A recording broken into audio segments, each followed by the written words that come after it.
शाहजहांपुर जजी कोर्ट परिसर में वकील की गोली लगने से संदिग्ध परिस्थितियों में मौत। आपको बता दें कि उत्तर प्रदेश के जनपद शाहजहांपुर में वकीलों और न्यायाधीशों की सुरक्षा पर बड़ा सवाल खड़ा हो गया है। यहां कड़ी सुरक्षा के बीच एक वकील की गोली लगने से मौत का मामला सामने आया है, जहां वकील का शव खून से लथपथ न्यायाधीश कोर्ट के ऊपरी मंजिल पर बने रिकॉर्ड रूम में वकील का शव मिला। घटना के बाद से प्रशासन में हड़कंप मच गया। वकीलों में सुरक्षा व्यवस्था को लेकर बेहद गुस्सा है। फिलहाल पुलिस ने मामले की जांच शुरू कर दी है। घटना थाना सदर बाजार क्षेत्र के जजी कोर्ट परिसर की है। यहां न्यायाधीश के कोर्ट के ऊपरी मंजिल पर बने रिकॉर्ड रूम में वकील भूपेंद्र सिंह का शव खून से लथपथ न्यायाधीश कोर्ट की ऊपरी मंजिल पर बने रिकॉर्ड रूम में मिला। ग्राउंड फ्लोर और फर्स्ट फ्लोर पर अपर जिला जज के कोर्ट है और दूसरी मंजिल पर कोर्ट का रिकॉर्ड रूम। शव के पास से एक तमंचा भी बरामद हुआ, जिससे पुलिस ने कब्जे में ले लिया है। घटना के बाद मौके पर डीएम सहित भारी पुलिस बल पहुंच गया। डॉग स्क्वाड और फिंगरप्रिंट्स की टीम को भी बुलाया गया।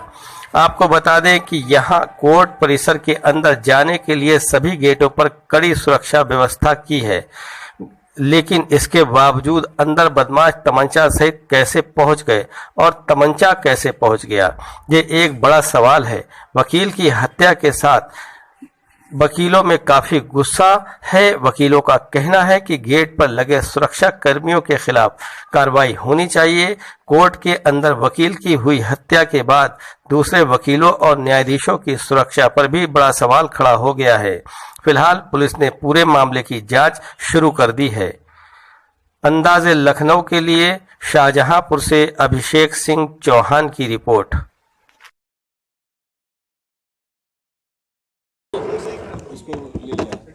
ले लिया कसम। ठीक ठीक। क्योंकि अभी मुकदमा कायम हो रहा है, नहीं तो बाद में फिर आपको परेशान करेंगे, मतलब 2 बार देना पड़ेगा। क्योंकि मुकदमा अभी कायम हो रहा है, उनके भाई आ गए हैं और थाने पर तहरीर दे रहे हैं। वो जो विवेचना में यदि नामजद होंगे, जो लोग होंगे वो पकड़े जाएंगे निश्चित तौर से। क्योंकि अभी हम लोगों को कुछ ज़्यादा जानकारी नहीं है। ये आपस में 2 अधिवक्ता लड़ते थे, जिनके एक दूसरे पर 20-20 मुकदमे थे।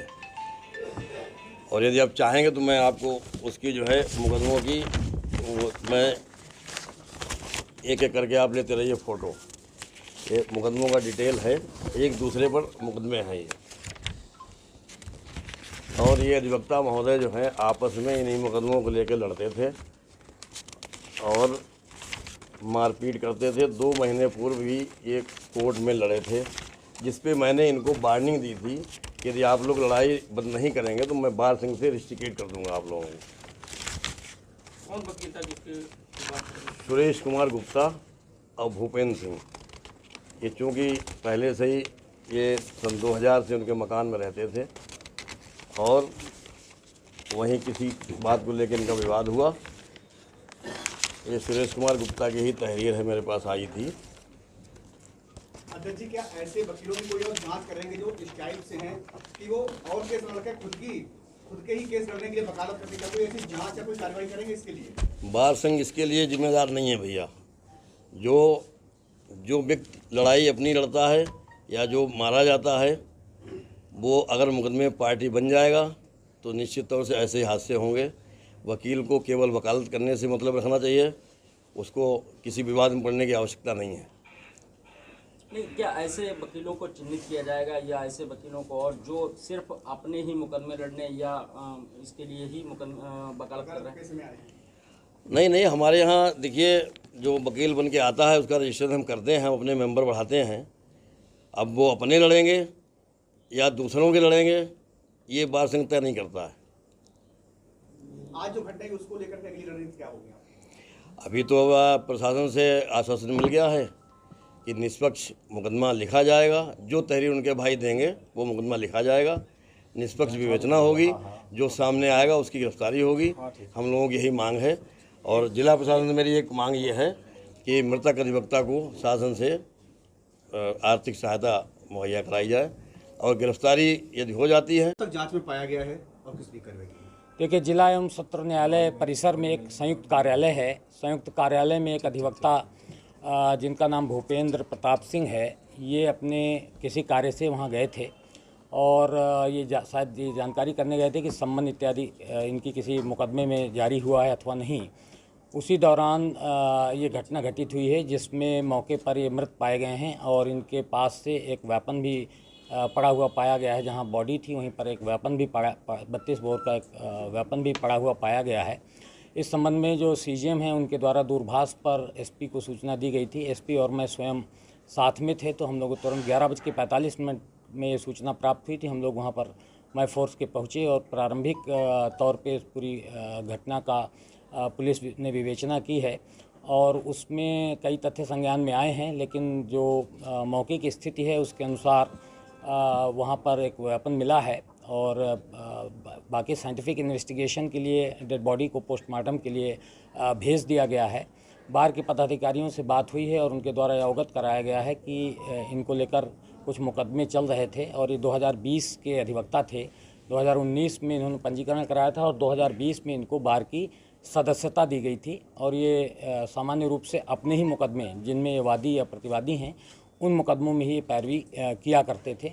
बाकी चीज़ें अभी पुलिस बहुत अर्ली स्टेज में है, पुलिस अपनी विवेचना कर रही है और जब कुछ नए तथ्य सामने आएंगे तो आप लोगों को एक बार पुनः इसके बारे में अवगत कराया जाएगा। बड़ा सवाल है कि इसको हत्या तक माना जा रहा है या हत्या, क्या इसको माना जा सकता है? इसमें ये बात है कि जो प्रेमा फेसाई जो बॉडी वकील साहब की मिली है, तो उसमें एक तो कान के करीब 1 सेंटीमीटर पीछे गन शॉट वूंड है और ब्लैकनिंग वगैरह काफ़ी क्लियरली दिख रहा था जो फिजिकली देखने पे है।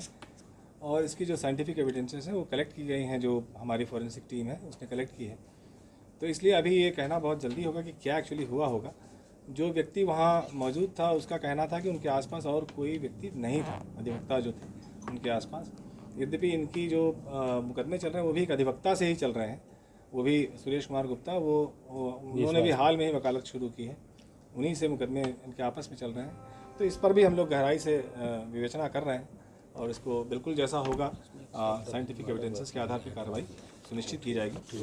उनके जो परिवारजन हैं वो आए हुए हैं और उनकी तरफ से तहरीर ली गई है और उसके आधार पर अभियोग भी पंजीकृत किया जा रहा है थाने पर और विवेचना में जो भी तथ्य आएंगे उसके अनुसार हम बिल्कुल निष्पक्ष रूप से विवेचना साइंटिफिक एविडेंसेस के साथ करेंगे, ये सुनिश्चित करेंगे। तहरीर में किस तरीके की शिकायत की है, क्या शिकायत की गई तहरीर में? अभी तहरीर की बात आ रही कि वकील साहब अकेले सामने खड़े थे और कोई सवाल जवाब मांग रहे थे तो फाइल में, और तब तक उस बाबू ने कहा कि साहब उनके आसपास कोई था नहीं और तब तक गोली की आवाज़ सुनाई पड़ी। एग्जैक्टली वहाँ क्या हुआ है ये थोड़ा और जब थोड़ा कूल डाउन हो जाएगा ये तो ये क्लर्क जो है तो उसके बाद और भी कुछ बातें पता लग सकती हैं। इसके फोरेंसिक एविडेंसेस भी लिए जा रहे हैं, जो भी फोरेंसिक की टीम आई थी और इनके पोस्टमार्टम की रिपोर्ट के आधार पर भी बहुत सी चीज़ें और सामने आएंगी, उसके आधार पर कार्रवाई जरूर करेंगे। कहाँ ये वकील है, क्या ये अभी तक इतनी जानकारी हुई है कि भूपेंद्र प्रताप सिंह नाम है, इनके कई मामले कई मुकदमे चल रहे थे, कुछ में ये वादी हैं कुछ में प्रतिवादी हैं, ऐसी बात पता लगी है जिसको वेरीफाई कराया जा रहा है। और इसके पहले संभवतः ये कहीं बैंक में नौकरी करते थे, ऐसी भी बात पता लग रही है, उसको भी वेरीफाई कराना है। जितनी बातें अब तक आई हैं सामने उतनी बात मैं आपको बता रहा हूँ, इसको वेरीफाई करके उसके बाद चूँकि अभी ताज़ी घटना है तो इस पर हमारी कार्रवाई आगे जैसा भी होगा आपको ब्रीफ करेंगे। इसकी बात ज़रूर है कि तमंचा आपकी बात सही है। ये देखना पड़ेगा कि इसमें चूँकि एडवोकेट्स की